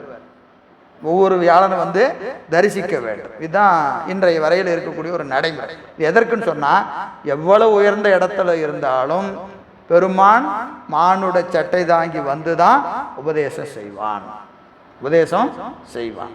அது யார் அதுக்கு விதிவிலக்கு அல்ல. அதாங்க சொல்றார். எனவே அருளா வகையால் அருள் புரிய வந்த பொருள் ஆரறிவார் இப்புவி. அதை அந்த பக்குவ ஆன்மாக்களுக்கு மட்டும்தான் தெரியும். ஏனையோருக்கு அந்த குருநாதர் எப்படி தெரிவார்? நம்மில் ஒருவர். நம்ம போல இருப்பார், நம்மளை போல சாப்பிடுவார், நம்ம போல தூங்குவார், சிரிப்பார், எல்லாமே நம்ம மாதிரியே இருக்கிற மாதிரியே தெரியும். ஆனால் அவர் அறிவில் எப்படி இருப்பார்? வேற மாதிரி இருப்பார். சிவம் பிரகாசிக்கின்ற அறிவு, சுத்த ஞானம். சுத்த ஞானம் நம்மளது ஞானம், அசுத்த ஞானம் எல்லாம் கலப்பு. ஆணவமலம் கலந்து இருக்கா இல்லை அறிவில், அது சுத்த ஞானம். சரி, அப்போ அவர்கள் அறிவதற்கும் நாம் அறியாததற்கும் என்ன காரணம்? இறைவன் குருநாதனாக வந்தும் நமக்கு அவன் குருநாதனாக தான் தெரிகிறாரு, சிவமா தெரியலையே. தெரியாமல் இருப்பதற்கு என்ன காரணம் அப்படின்னு அடுத்த பாட்டு சொல்றார். பொய் இருண்ட சிந்தை பொறியிலார் போதமாம் மெய்யிரண்டும் காணார் மிக. பொய் இருண்ட சிந்தை. பொய் என்பது என்னதுங்க? பந்தம், உலகப்பற்று. பொய்னாவே உலகப்பற்று தான். அந்த உலகப்பற்றுக்கு காரணமாகிய ஆணவ மலம், மாயையும் கண்மமும், இந்த இரண்டுக்கும் ஆதாரமாக இருக்கக்கூடிய ஆணவ மலமும், அந்த ஆணவ மலத்தினால் மறைக்கப்பட்ட அறிவு, இருண்ட சிந்தை. பொய்யும் இருண்ட சிந்தையும் உடையவர்கள் யாரு? பொறியிலார், பக்குவம் இல்லாதவங்க. பொறியிலார் என்பது பக்குவம் இல்லாதவர். பக்குவம் இல்லாதவங்க யாரா இருப்பாங்க? 3 மலத்தினால பற்றப்பட்டு அறிவு மறைக்கப்பட்டிருக்கும். அவர்கள்லாம் யாரு? அபக்குவர். பக்குவம் இல்லாதவங்க. பொய்யும் இருண்ட சிந்தையும் உடைய பொறியிலார், அபக்குவர். இவர்கள் 2 அறிய மாட்டாங்க. 2 இருக்கிறதுனால 2 அறிய மாட்டாங்க. எந்த 2 இருக்கிறது? பொய் இருக்கிறது, இருண்ட சிந்தை இருக்கிறது. இந்த 2 இருக்கிறதுனால 2 அறிய மாட்டாங்க. எதை அறிய மாட்டாங்க? போதம் ஆம் மெய். போதமும் மெய்யும். போதத்தை அறிய மாட்டாங்க, மெய்யை அறிய மாட்டார்கள். போதம் என்பது திருவருள், மெய் என்பது திருவருள் மானுட சட்டதாங்கி வந்த குருநாதருடைய வடிவம். திருவருள் வடிவமாகிய குருநாதனையும் அறிய மாட்டார்கள். பொய் இருந்தா குருநாதனை சிவமா பார்க்க முடியாது. இருண்ட சிந்தை இருந்தா குருநாதனை சிவமா பார்க்க முடியாது. இப்போ ஏன் நமக்கு பார்க்க முடியல? இருண்ட சிந்தையும் பொய்யும் இருப்பதினால. பொய் என்பது என்னது? உலகப்பற்றும் அறியாமையால் மறைக்கப்பட்டிருக்கிற அறிவு இருக்கிற வரைக்கும் திருவருளையும் அறிய முடியாது, திருவருளின் வடிவமாகிய குருநாதனையும் அறிய முடியாது. அப்போ குருநாதன் அறியணும்னா இந்த 2 நீங்கணும். பொய்யும் இருண்ட சிந்தையும் உடைய பொறியில்லார்கள் போதத்தையும் மெய்யையும் உணரார். போதத்தையும் மெய்யையும் உணரமாட்டார்கள் என்பதை இங்க சொல்கிறார். காரணம் பார்த்தீங்கன்னா தெரியும். இந்த இறைவன்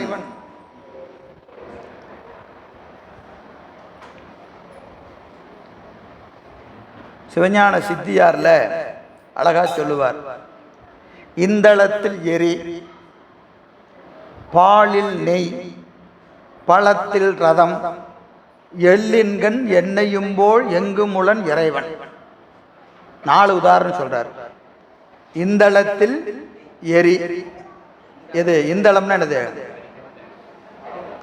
மரக்கட்டை. மரக்கட்டையில் இருக்கிற நெருப்பு. இந்தளத்தில் எரி, பாலில் நெய், பழத்தில் ரதம், எள்ளின்கண் எண்ணெய். நெருப்பில் இருக்கிற மரக்கட்டையில் இருக்கிற இரும்பு, பாலில் இருக்கிற நெய், பழத்தில் இருக்கிற சுவை, எள்ளில் இருக்கிற எண்ணெய். 4 உதாரணம்: சரியை, கிரியை, யோகம், ஞானம். எல்லார் அறிவிலும் பெருமான் இருக்கிறான். எல்லார் அறிவிலும் பெருமான் இருக்கிறான். சரியாளர் அறிவிலே எப்படி இருக்கிறான்? மரக்கட்டையில் இருக்கிற நெருப்பு மாதிரி. மரக்கட்டையில் இருக்கிற நெருப்பு மாதிரி. கிரியையாளர் அறிவில் பாலில் நெய் மாதிரி. யோகி பழத்தில் சுவை. ஞானி எள்ளில் எண்ணெய். இப்போ நெருப்பில் இருக்கிற மரத்தில் இருக்கிற நெருப்பை தெரியணும்னா அது அந்த நெருப்பு என்ன ஆகணும்? பற்றி எரியணும். அதுக்குள்ளேயே நெருப்பு இருக்கு. எதுக்குள்ள? மரத்துக்குள்ளேயே நெருப்பு இருக்கு. பார்த்தா தெரியுமா? தெரியாது. அந்த நெருப்பு அதை அப்படியே ஆவாகனம் பண்ணி அப்படியே அதை அழித்து மேலெழுந்தாதான் என்ன தெரியும்? நெருப்பு தெரியும். அப்போ மிகுதியான மறைப்பை உடையது எது? மரத்தில் இருக்கிற நெருப்பு. சரியாளர் அறிவில் பெருமான் எப்படி இருப்பாரு? மறைஞ்சிருப்பார். சரியாளருடைய அறிவில். கிரியாளர் அறிவில் பாலில் நெய். பாலில் நெய் ஆகணும்னா அதுக்கு குறைஞ்சது எத்தனை நாள் ஆகும்? ஒரு வாரம் ப்ராசஸ் மினிமம். 1 வாரம் ப்ராசஸ் மினிமம் இல்லையா? என்னது? பாலை காய்ச்சி அதை திருப்பி கொஞ்சம் ஆற வச்சு பெரை ஊற்றி அடுத்த நாள் தயிர், அப்புறம் அதை என்ன செய்யணும்? போட்டு மோராக்கி கடைஞ்சா இவ்வளோண்டு வரும். அதை எடுத்து தனியாக வச்சுக்கணும். இப்போது ஒரு கப்பு நிறையா வெண்ணெய் வரணும்னு என்ன செய்யணும்? திருப்பியும் பாலை காய்ச்சி இப்படி கொஞ்சோண்டு வரும். திருப்பி எடுத்து அதில் போட்டு வைக்கணும். 1 வாரம் 10 நாள் 15 நாள் கடைஞ்சி எடுத்து வச்சா 1 கப்பு வெண்ணெய் வரும். அதை எடுத்து காய்ச்சினா என்ன வரும்? நெய் வரும். இப்போ இந்த பாலிலிருந்து நெய் வரணும்னா 1 வாரம் 10 நாள் 15 நாள் தொடர்ந்து பயிற்சி செஞ்சா, சாதனையை அதற்கான தொடர்ச்சியான முயற்சியை செஞ்சா நெய் வரும். அப்போ இதுக்கு இடையில ஒரு கால இடைவெளி இருக்கா இல்லையா? கால இடைவெளி, முயற்சி, தொடர் முயற்சி இல்லையா? எல்லாம் இருந்தால் தான் நெய் வரும். அது மாதிரி கிரியாளர் அறிவில் பெருமானை பார்க்கணும்னா கொஞ்சம் லாங் ப்ராசஸ். அங்கே மறைஞ்சு இருக்கிற பெருமான் இங்கே வருவார். ஆனால் எப்படி வருவார்? கொஞ்சம் ப்ராசஸ் கொஞ்சம் பெருசு. யோகிக்கு பழத்தின் சுவை எடுத்து சாப்பிட்டா நல்லா இருக்கியா? உடனே பழத்தில் இருக்கிற சுவை எப்படி அறியலாம்? எடுத்து சாப்பிட்டா தெரிஞ்சுக்கலாம். அப்போ சிறிய முயற்சியில் எடுத்து சாப்பிட்டா போதும். சிறிய முயற்சியில் விளங்குவது போல யோகியுடைய அறிவிலே சிவம் எளிமையாக வெளிப்படும். எள்ளில் எண்ணெய் போல. எள்ளை பார்த்தாவே அருமையான எள்ளியா, எள்ளு எவ்வளவோ அவ்வளவு எண்ணெய். எள்ளு எவ்வளவோ அவ்வளவு என்னது? எண்ணெய். ஞானி அறிவு எவ்வளவோ அவ்வளவும் சிவம். அப்போ அந்த பெருமான் எல்லா அறிவிலும் ஒரே மாதிரி இருக்கிறது இல்லை. இந்தளத்தில் எரி, பாலில் நெய், பழத்தில் ரதம், எள்ளின்கண் எண்ணெயும் போல் எங்கும் உளன் இறைவன் வந்தனை செய்து எவ்விடத்தும் வழிபடவே அருளும். மனமறுப்போர் ஆன்மாவில் மலரடி ஞானத்தால் சிந்ததனில் அர்ச்சிக்க சிந்தைதனில் அர்ச்சிக்க அந்த அந்தர்யாம பூசை, அகப்பூசை என்ன செய்யணும்? திரும்ப திரும்ப திரும்ப திரும்ப செஞ்சுக்கிட்டே இருக்கணும். சிந்தைதனில் அறிவுக்குள்ள ஞானத்தால், சிவஞானத்தால் அர்ச்சிக்க. ஏன் ஒரு தடவை அர்ச்சிட்டு ஏன் காணான்னு கேட்கக்கூடாது. மீள மீள அந்த அகப்பூசையை செய்து கொண்டே வரும். அப்படி வந்தா என்ன தருவான்? சிவன் உளத்தே தோன்றி. எங்க தோன்றுவான்? எங்க பூசை பண்றீங்களோ அங்க தோன்றுவான். எங்க பூசை பண்ணணும்? அறிவுல பூசை பண்ணணும். அறிவில் பூசை பண்ணுனா சிவபெருமான் அறிவில் தோன்றுவான். சிவன் உளத்தே தோன்றி அறிவில் தோன்றி என்ன செய்வான்? தீ இரும்பை செய்வது போல, தீ இரும்பை செய்வது போல. தீ என்ன செய்யும்? இரும்பு தீக்குள்ள போட்டாச்சு என்ன ஆயிடும்? இரும்பு தீயாயிடும். இரும்பு தீயாயிடும். எது வரைக்கும்? நெருப்புக்குள்ள இருக்கிற வரைக்கும் தான். நான் தீயாயிட்டேன் அப்படி தூக்கி வெளியே வச்சிங்கன்னா திருப்பி இரும்பாயிரும். அப்போ இது எப்பவுமே எங்கே இருக்கணும்? நெருப்புக்குள்ளே இருக்கிற வரைக்கும் எல்லாம் இது என்ன ஆகிடும்? இரும்பு நெருப்பாகிவிடும். அதுபோல அறிவில் சிவம் விளங்கி கொண்டு இருக்கிற வரைக்கும் சிவமாவே இந்த ஆன்மா இருக்கும். நான் சிவமானேன் அப்படின்னா இரும்பாயிரும். புரியுதா இல்லைங்களா? தீ இரும்பை செய்வது போல சீவன் தன்னை செய்து பந்தனையை அறுத்து. பந்தனை அறுத்து நடந்துங்க. இந்த இரும்பு இதுக்கு முன்னாடி எப்படி இருந்தது? துரு பிடிச்சி கிடந்தது. துரு பிடிச்சி கிடந்த இரும்பை தூக்கி எதில் போட்டாச்சு? நெருப்புல போட்டாச்சு. இப்போ என்னாச்சு? பூரா போயிடுச்சு. துரு எது? அறியாமையாகிய ஆணவமலம். சிவச்சார்பு நிகழ்ந்தால் ஆணவமல சார்பு தானே நீங்கும். தீயிரும்பை செய்வது போல சீவன் தன்னை செய்து பந்தனையை அறுத்து தானாக்கி சிவமாக்கி எனையாண்ட. சிவமாக்கி எனைய அவன் என்ன செய்துடுவான்? தானாக்கி ஆன்மாவை சிவமாக்கி விடுவான். ஆன்மாவை சிவமாக்கி விடுவான். தன் உருவ பரப்பெல்லாம் கொடுபோந்து தன்னை போலவே அவனுக்கு எல்லாம் கொடுத்துருவாரான். யாருக்கு? ஆன்மாவுக்கு எல்லாத்தையும் கொடுத்துருவான். அப்போ ஆன்மா என்ன செய்யும்? சிவமா நின்று என்ன செய்யும்? சிவன் செய்கிற வேலையெல்லாம் செய்யுமா? சிவம் ஆயாச்சு. சிவம் ஆயாச்சு. இறைவன் என் அறிவில் விளங்கி நிற்கிறான். நான் சிவம் ஆயிட்டேன். என்ன செய்யணும்? என்ன ஆகிறதுக்கு என்ன செஞ்சிட்டு இருந்தியோ அதையே தான் செஞ்சிட்டு இருக்கணும். நான் சிவமாயாச்சு, நான் ஐந்தொழில் நானும் செய்யறையா அப்படின்னு கிளம்பிட்ட சிவசமவாதி. புரியுதுங்களா? சிவம் ஆவதற்கு என்ன செஞ்சுக்கிட்டு இருந்த? அவன்கிட்ட கையேந்தி நின்றுக்கிட்டு இருந்த. அப்படியே நின்று ஏந்தின கை ஏந்தினது தான். இப்படியே தான் நிற்கணும். எது வரைக்கும்? எப்பவுமே என்றும் உபகாரி. உபகாரின்னு என்னது? அவன் திருவருளை வேண்டி கையேந்தி நிற்பது தான் நம்ம வேலை. அவன் எவ்வளவு கொடுத்தாலும் அவன் கொடுத்துக்கிட்டே இருப்பான். நாம் என்ன செய்யணும்? வாங்கிக்கிட்டே இருக்க வேண்டியதான். வாங்கிறது தான் நம்ம வேலை.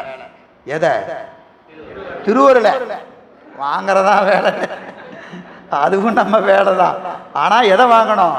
திருவருளை கையேந்தி நிற்கணும். அவன் கொடுத்து கொண்டே இருப்பான், நாம் வாங்கி கொண்டே. முத்தி நிலையிலும் ஆன்மாவுக்கு பக்தி உண்டு. முத்து நிலையிலும் ஆன்மாவுக்கு பக்தி உண்டு. நம்ம அவனை வணங்கிக்கிட்டே இருக்க வேண்டியதுதான். அருள்நிதி தரவரும் ஆனந்தமலையே அலைகடலே பள்ளி எழுந்தருளாய். அருள்நிதி. அருள்நிதி. அருளாகிய நிதியை அவன் தந்துக்கிட்டே இருப்பான். பொருள் நிதி இல்லை. என்ன நிதி? அருள் நிதி. கொடுத்தாலும் அவனுக்கு குறையாது. ஏன்? ஆனந்த மலை. எவ்வளவு கொடுத்தாலும் குறையாது. அது கொடுத்துக்கிட்டே இருப்பார்.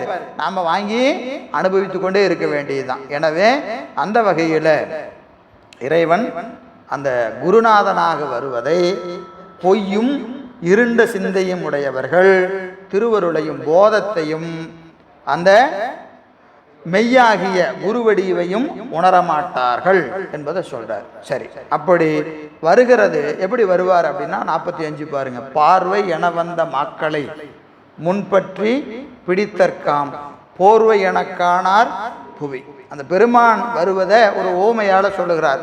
பார்வை விலங்கு. பார்வை விலங்கு. கண்ணப்ப நாயனார் புராணத்தில் பார்த்தீங்கன்னா சேக்கிலார் பெருமான் காட்டுவார். அங்கே சிங்கம் கட்டி வச்சுருப்பாங்க, மான் கட்டி வச்சுருப்பாங்க, எல்லா விலங்குகளையும் என்ன செஞ்சு வச்சுருப்பாங்க? கட்டி வச்சுருப்பாங்க. ஒவ்வொரு வீட்டுக்கு முன்னாடி. அதுக்கு என்ன பேர்? பார்வை விலங்கு. பழக்கப்பட்ட விலங்கு. பார்வை விலங்குனா பழக்கப்பட்ட விலங்கு. உதாரணத்துக்கு ஒரு மான் இருக்குன்னு வைத்துக்கொள்ளுங்க. அந்த மானை பழக்கப்படுத்தி வச்சுருப்பாங்க.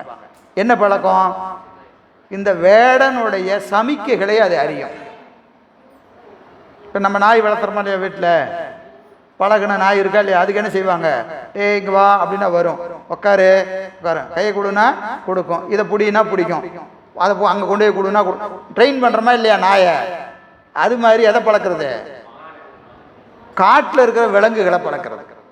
இது வேடுவர்களுடைய வழக்கம். விலங்குகளை பிடிச்சிட்டு வந்து குட்டியாக இருக்கும்போதே பிடிச்சிட்டு வந்துடுவாங்க. பிடிச்சிட்டு வந்து என்ன செஞ்சுருப்பாங்க? அதை பழக்கப்படுத்தி இருப்பாங்க. இந்த சமிக்கைகளை அது அறிந்து கொள்ளும். உதாரணத்துக்கு ஒரு விசில் அடித்தா போகணும், 2 விசில் அடித்தா வரணும், இப்படி சிக்னல் கொடுத்தா இப்படி போகணும், அப்படி கொடுத்தா அப்படி போகணும். அதுக்கு சில அடிப்படையான ட்ரைனிங்கெல்லாம் பண்ணி வச்சுருப்பாங்க. இந்த விலங்கை எடுத்து என்ன செய்யணும்? காட்டுக்குள்ளே விட்டுருவாங்க. காட்டுக்குள்ளே விட்டுருவாங்க. இப்போ வலை விரித்து, ஒரு பெரிய வலையை விரித்து நடுவில் இப்போ மான் வைத்துக்கொள்ள, மான் சாப்பிட்ற மாதிரி அதுக்கான புல்லையெல்லாம் போட்டு வச்சிடுறது. வலை பார்த்தா வெளியே தெரியாது. இந்த மான் என்ன செய்யும்? இதுக்கு தெரியும். என்ன தெரியும்? இங்கே வலை இருக்கு, புல்லை சாப்பிட்டா உள்ளே போகணும், போனால் மாட்டிக்குவோம் அப்படின்னு எதுக்கு தெரியும்? இந்த மானுக்கு தெரியும். ஏற்கனவே அது ட்ரெயின்டு, புரியுதுங்களா? இதை அப்படி ஆன் பண்ணோன்னே இது நேராக போய் காட்டில் இருக்கிற மானோட நின்று சாப்பிடும். அது இப்படி திரும்பி பார்க்கும். பார்த்தோன்னே நம்ம மாதிரியே இருக்கியா அப்படின்னா அது கூட இது கான்வர்சேஷன் நடக்கும். என்னது பேசிக்கிட்டு, நம்மால் தான் நீ தான் நான் அப்படின்னு சொல்லி பேசிக்கிட்டு இருக்கோம். பேசிட்டு உடனே இவன் ஒரு சிக்னல் கொடுப்பான், அப்படியே நேராக அப்படியே நடந்து வரும். அது வரதை பார்த்துட்டு அது என்ன செய்யும்? எல்லா மானும் பின்னாடி அப்படியே வரும். வந்து இது பக்கத்தில் வந்தோன்னா அது அப்படியே சத்தம் இல்லாமல் இப்படி சைடில் வந்து இப்படி வந்துடும். இது நேராக எல்லாம் வந்து எங்கே நிற்கும்? வலையில் நிற்கும். இழுத்தா எல்லாம் மாட்டிக்கும். வேடுவன் பார்வை விலங்கை கொண்டு ஏனைய விலங்குகளை பற்றுவது போல மானை காட்டி மானை பிடித்தல், மானை காட்டி மானை பிடித்தல். அதுபோல பெருமான் நம்ம எல்லாம் பிடிக்கிறார். நாமெல்லாம் காட்டு விலங்கு, நாமெல்லாம் காட்டு விலங்கு. குருநாதர் யாரு? பார்வை விலங்கு. பார்வை விலங்கு. என்ன விலங்கு அப்படின்னா, இப்போ அந்த வேடுவனுடைய சமிக்கைகள் அந்த விலங்குக்கு தெரியும். இறைவனது திருக்குறிப்பு குருநாதர் அறிவார். இறைவனுடைய குறிப்பு எல்லாமே அவங்களுக்கு தெரியும். ஒன்று செய்யணும்னு போவாங்க, வேணாப்பா, ஏங்கய்யா வேணாம் பார்த்துக்கலாம், இதை பெருமான் சொல்லுவார், இது இப்போ வேண்டாம் அப்படின்னா அவங்களுக்கு தெரிஞ்சிடும், வேண்டான்னு விட்டுருவாங்க. நமக்கு வேணான்னு தான் தோணுது, இருந்தாலும் பார்ப்போம் அப்படின்னு போவோம், மாட்டிக்க வேண்டியதான். ஏன்னா நமக்கு பெருமான் நமக்கு குறிப்பை கொடுத்தாலும் அதை நம்மளால் அறிய முடியும். இப்போ விசில் அடிக்கிறான்னு வைத்துக் கொள்ளுங்க, 10 மானோட இந்த மான் வருது, இவன் ஒரு விசில் அடிக்கிறான். இந்த விசில் எல்லா மானுக்கும் காதல் விழுவுமா இல்லையா? எல்லா மானு காதலையும் விழுவும். ஆனால் இந்த மானுக்கு மட்டும்தான் தெரியும் ஓரமாக வர்றதுக்கு தான் இந்த விசிலு அப்படின்னு. மற்ற மானுக்கு என்ன தெரியும்? ஏதோ சத்தம் கேட்குது, ஏதோ சத்தம் கேட்குதுன்னு அது நினச்சிட்டு என்ன செய்யும்? நேரம் வரும். அதே மாதிரி பெருமாள் நமக்கும் குறிப்பு சொல்லுவார். திடீர்னு அந்த நேரத்துக்கு ஒரு அடியார் வந்து, எப்பா வேணாப்பா நாளைக்கு போகலாமா அப்படிம்பார். நீ வந்தா வா, வரலடா போ, நான் போகிறேன்ட்டு போவோம். புரியுதா? இப்போ பெருமாள் நமக்கும் குறிப்பு கொடுத்துருப்பாரு, நமக்கு என்ன தெரியாது? இது இறைவனது குறிப்பு என்று நம்மால் உணர முடியாது. வாழ்க்கையில் பல நேரங்களில் இறைவன் குறிப்பை நாம் அறிய வேண்டும் என்பது ரொம்ப முக்கியம், அறிய முடியாது என்பது உண்மை. எப்பவுமே நடக்கும். ஏன்னா நமக்கு அடிக்கடி சொல்றது தான். இப்போ நமக்கு ஒரு கருத்து வருதுன்னா வினையினாலும் வரலாம், திருவருளினாலும் வரலாம். 2 வரும் ஒரே நேரத்தில். செய்யின்னு ஒரு ஆள் சொல்லுவார், செய்யாதன்னு ஒரு ஆள் சொல்லுவார். 2 பேரும் திருநீர் பூசிட்டு வராங்க. இப்போ என்ன பிரச்சனை? செய்யின்னு சொல்றதும் ஒரு சிவனடியார் தான், செய்யாதன்னு சொல்றதும் சிவனடியார் தான். இது எதை எடுத்துக்கிறது? நல்லா தெரியும், ஒன்று திருவருள், ஒன்று வினை. எது திருவருள் எது வினை எப்போ தெரியும்? செஞ்சு முடிச்சு ரிசல்ட் பார்த்ததுக்கு அப்புறம் தான் தெரியும். நமக்கு நல்வினை இருந்தால் செய்யின்னு சொன்னது திருவருள், தீவினை இருந்தால் செய்யாத என்று சொன்னது திருவருள். இது நமக்கு எப்போ தெரியும்? இல்லை அனுபவிச்சதுக்கு அப்புறம் தான் தெரியும். என்ன பண்ணுறது? நம்ம அவ்வளோதான், நம்ம பக்குவம் அவ்வளோதான். ஆனால் குருநாதருக்கு அப்படியெல்லாம் இல்லை. இறைவனது திருக்குறிப்பை அவர்கள் நன்கு அறிவர்.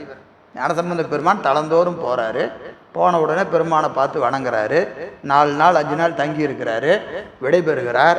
என்ன அங்கே வந்து பாருங்கிறாரு, போகிறாரு. இப்போ நாமளும் போய் பார்க்குறோம், சாமி வானு கூப்பிட்ட மாதிரியும் தெரியல, போன்னு சொன்ன மாதிரியும் தெரியல, நாமளும் போகிறோம் பார்க்குறோம் வரோம் இல்லையா? இப்போ அவர் எங்கே சொன்னார்? 4 நாள் இருன்னு சொன்னாரா நம்மகிட்ட? இல்லை போதும் போதும் கிளம்புன்னு சொன்னார். ஒன்றும் நமக்கு தெரியல. என்று வந்தாய் கேட்டாரா இல்லையா? யார? நாவுக்கரசு பெருமானை கேட்டார். என்று வந்தா என்னும் எம்பெருமான் திருக்குறிப்பே. நம்மள ஏயா வந்தேன்னு கேட்பாரு. ஏன் நீ பண்றதெல்லாம் பண்ணிட்டு இங்கெங்க வந்த அப்படின்னு வேணா கேட்டாலும் கேட்பாரு. அவர் எப்படியும் கேட்க மாட்டார். இல்லை சொல்றேன், நம்ம அவ்வளவு வேலை பண்ணி வச்சுட்டு இருக்கிறோம் இல்லையா? எனவே அப்ப அவர் கேட்டது இவருக்கு தெரியுது. என்று வந்தா என்னும் எம்பெருமான் திருக்குறிப்பே அப்படின்னு கேட்கிறாரு. அவர் குறிப்பு தான் சொல்றாரு. குறிப்பே அப்படின்னு என்ன அர்த்தம்? அவருக்கு அறிவுல அந்த உரையாடல் பெருமானுக்கும் நாவுக்கரசு பெருமானுக்கும் நடக்குது. பத்தனாய் பாடமாட்டேன் பரமனே பரமயோகி எத்தினால் பற்றி செய்கே, என்னை நீ இகழ வேண்டா முத்தனே முதல்வா தில்லை அம்பலத்து ஆடுகின்ற அத்தா உன் ஆடகான்பான் அடியனேன்னு வந்து வரணும் அப்படின்னு நீங்க நல்லா ஆனந்தமா ஆடுறீங்க, பார்த்துட்டு போலான்னு வந்த சாமி. இவரு எப்ப வந்தேன்னு கேட்டா அவர் என்ன சொல்றாரு? ஏன் வந்தேன்னு சொல்றாரு. இவரு கேட்ட கேள்வி எப்ப வந்தேன்னு, அவர் என்ன சொல்றாரு? ஆட்டத்தை பார்த்துட்டு போலான்னு வந்த சாமி, ஆடல் காண்பான் அடியனே வந்தவாருங்கிறார். இதெல்லாம் அவங்க பேசிக்கிறாங்க இல்லைங்களா? நமக்கு ஒன்றும் தெரியல. நமக்கு பக்கத்தில் பேசுறது வேணா நல்லா கேட்குது. அப்போ அந்த பக்குவ ஆன்மாக்கள் இறைவனது குறிப்பை உணரும். எனவே பார்வை என வந்த மாக்களை, பார்வை என்பது பார்வை விலங்கு, என வந்த மாக்கள், மாக்கள்னா விலங்கு, பார்வை விலங்குகளை பற்றி கொண்டு ஏனைய விலங்குகளை முன்பிடித்தற்காம் போர்வை என காணார். அதுபோல மானுட சட்டை தாங்கி வந்த சிவம், மானுட சட்டைங்கிற ஒரு போத்தி இருக்கிற ஒரு போர்வை, பசுத்தோல் போத்திய புலி சொல்றமா இல்லையா? அது மாதிரி மனித தோல் போத்திய சிவம். மனித தோல் போத்திக்கிட்டு வராது. ஏன்னு கேட்டா அந்த வேடுவை நேரா போய் அந்த விலங்கை பிடிக்கலாமா இல்லையா? பிடிச்சா என்ன ஆகும்? ஓடி போயிடும். ஓ இது வேற ஆளா அப்படின்னு ஓடிடுவான். இப்போ நமக்கு பழகணும்னாவே எப்படி இருக்கணும்? நமக்கு கொஞ்சம் நியரஸ்ட் இருக்கணும். மேலே இருந்தாலும் போக மாட்டோம், கீழே இருந்தாலும் போக மாட்டோம் இல்லையா?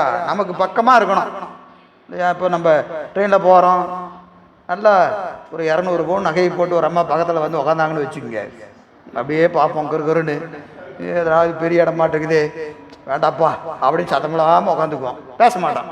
ஏதாவது பேசி நாம் ஏதாவது கேட்டு அந்த அம்மா ஏதாவது சொல்லி இதில் வம்பா இருக்குது பேசாமல் உட்காந்து சத்தமில்லாமல் உட்காந்துக்குவோம். இல்லை ஒரு அம்மா பிச்சைக்காரம்மா வந்து பக்கத்தில் உட்காந்துக்குவோம்.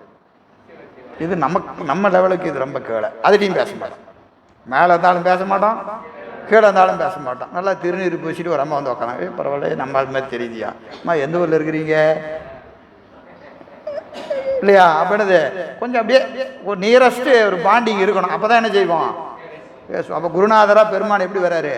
நம்ம நல்லா இருக்கிறியா, வீட்டில எல்லாம் நல்லா இருக்கிறாங்களா, குழந்தைங்களா, குருநாதர் நம்ம குருநாதருங்க அப்படின்னு அப்படி கொஞ்சம் பக்கத்தில் போவோம். லபக்குன்னு பிடிச்சி உள்ள போட்டுருவாரு.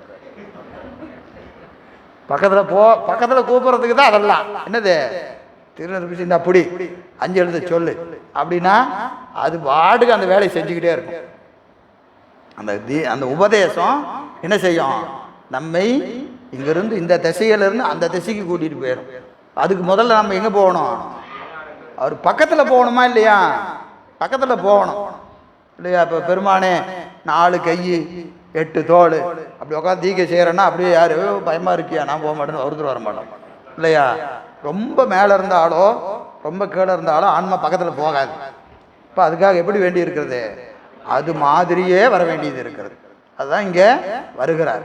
இப்படிதான் பெருமாள் வருவதற்கு காரணம், நம்மளை யாரையும் விட்டுறக்கூடாது. காட்டகத்து வேடன், கடலில் வளைவானன், நாட்டிற் பரிவாகன், நம்மினையை வீட்டி. கடலில் போயிருந்தீங்கன்னா போட்டில் வருவார், காட்டுக்குள்ள இருந்தால் குதிரையில் வருவார் இல்லையா? தண்ணியில் இருந்தால் வலையை வீசுவார். காட்டகத்து வேடன், கடலில் வளைவானன், நாட்டில் பரிவாகன். மொத்தத்தில் எங்கே போய் ஒளிஞ்சாலும் எப்படி வந்தால் பிடிக்கணுமோ அப்படி பிடிப்பான். யாரையும் விடவே மாட்டான், யாரையும் விடவே மாட்டான். அதனால என்னங்க போர்வை, போர்வை என்பது அவன் மேலே இருக்கிற ஒரு சட்டை, ஆனால் உள்ளையில் இருப்பது என்னது? சிவம்தான். எனவே போர்வை என காணார் புவி, புவி காணார், உலகம் அறியாது. மானுட சட்டை தாங்கி வந்திருப்பது சிவம் என்று இந்த உலகம் அறியாது என்று சொல்லி இன்றைய சிந்தனையை இதோடு நிறைவு செய்யும். திருச்சிற்றம்பலம்.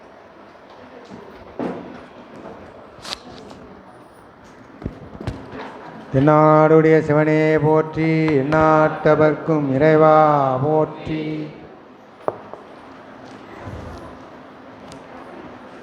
இந்த மாதம் அடுத்த வாரம் தீபாவளி.